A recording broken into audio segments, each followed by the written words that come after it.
नमस्कार. दम लागणं म्हणजे श्वास घ्यायला त्रास होणं ऐकायला खूप सामान्य वाटतं नाही का? आणि म्हणूनच बरेच जण याकडे दुर्लक्ष करतात. पण खरंच हे दुर्लक्ष करण्यासारखं आहे का? चला आज आपण हेच समजून घेऊया की यामागे नक्की काय दडलंय आणि सत्य काय आहे.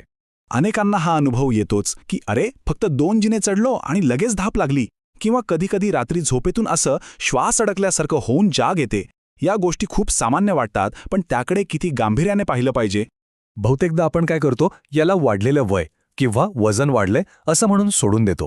पण विचार करा, हे खरंच इतकं साधं आहे की आपलं शरीर आतून आपल्याला एखादा महत्वाचा गंभीर इशारा देत आहे? चला तर मग याच प्रश्नाचं उत्तर शोधूया. आपलं शरीर एका गाडीसारखं आहे आणि हृदय आणि फुफ्फुसं हे त्या गाडीचं इंजिन आहेत. आता विचार करा, जर दम लागत असेल तर याचा सरळ अर्थ असा होतो की हे इंजिन कुठेतरी कमजोर पडतंय, किंवा त्याला जे इंधन हवंय म्हणजे ऑक्सिजन तेच कमी पडतंय. तर मग ह्या इंजिनमध्ये गडबड होण्याची कारणं तरी काय असू शकतात? बघा, अनेक गोष्टी आहेत. म्हणजे हृदयाची पंपिंगच कमी झाली असेल, किंवा अस्थमा, COPD सारखे फुफ्फुसाचे आजार असू शकतात. कधीकधी तर रक्तात ऑक्सिजनची कमतरता म्हणजे ॲनिमिया हे सुद्धा एक कारण असू शकतं. आणि हो, लठ्ठपणा किंवा व्यायामाचा अभाव ही कारणं तर सगळ्यांना माहिती आहेतच. आता गंमत अशी आहे की दम लागण्याबद्दल समाजात खूप गैरसमज आहेत आणि हे गैरसमज कधीकधी खूपच धोकादायक ठरू शकतात. चला आता काही महत्त्वाचे गैरसमज कोणते आणि त्यामागचं शास्त्रीय सत्य काय आहे ते बघूया. सगळ्यात मोठा गैरसमज तो म्हणजे अरे हा फक्त स्टॅमिना कमी झालाय, जरा व्यायाम केला की सगळं ठीक होईल. पण हा विचार किती धोकादायक आहे माहितीये, कारण जर समस्या हृदयात असेल आणि निदान न करताच व्यायाम सुरू केला तर थेट जीवावर बेतू शकतं. म्हणूनच सगळ्यात महत्त्वाचं पहिलं पाऊल कोणतं?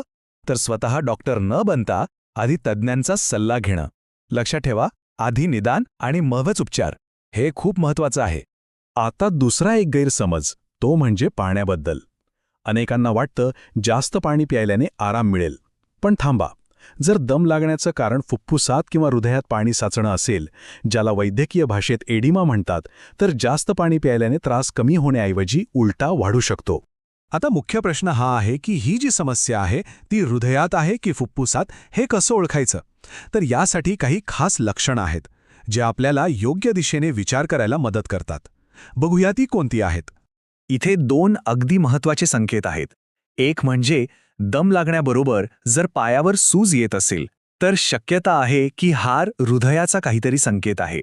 आणि दुसरी गोष्ट, जर श्वास घेताना असा शिट्टीसारखा घरघर आवाज येत असेल तर मग बहुधा समस्या फुफ्फुसांमध्ये असू शकते. ही छोटे छोटे संकेत आहेत, पण खूप महत्त्वाचे. सोप्या भाषेत सांगायचं तर ही लक्षणं म्हणजे काय, तर आपलं शरीर आपल्याशी बोलण्याचा प्रयत्न करतंय. ते आपल्याला सांगतंय की आतमध्ये काहीतरी बिघडलंय आणि त्याकडे तातडीनं लक्ष देण्याची गरज आहे.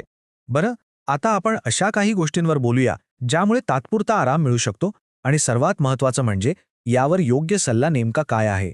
एक सोपं तंत्र आहे ज्याला पर्स्ड लिप ब्रीदिंग म्हणतात. काय करायचं?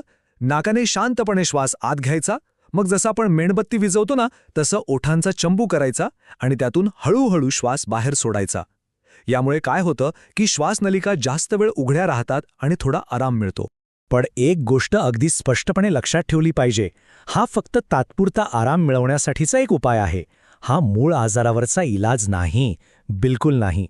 आणि म्हणूनच सर्वात महत्त्वाचं आणि गरजेचं पाऊल म्हणजे वैद्यकीय सल्ला घेणं. कारण फक्त डॉक्टरच योग्य तपासण्या करून दम लागण्यामागचं खरं कारण शोधू शकतात आणि त्यावर एक सुरक्षित, प्रभावी उपचार योजना देऊ शकतात. तर शेवटी एकच प्रश्न उरतो. आपलं शरीर सतत आपल्याशी बोलत असतं, आपल्याला संकेत देत असतं. खरा प्रश्न हा आहे की आपण ते ऐकतोय का, की त्याकडे दुर्लक्ष करतोय? एक महत्त्वाची सूचना, इथे दिलेली सगळी माहिती ही केवळ शैक्षणिक हेतूंसाठी आहे. याला वैद्यकीय सल्ला समजू नका.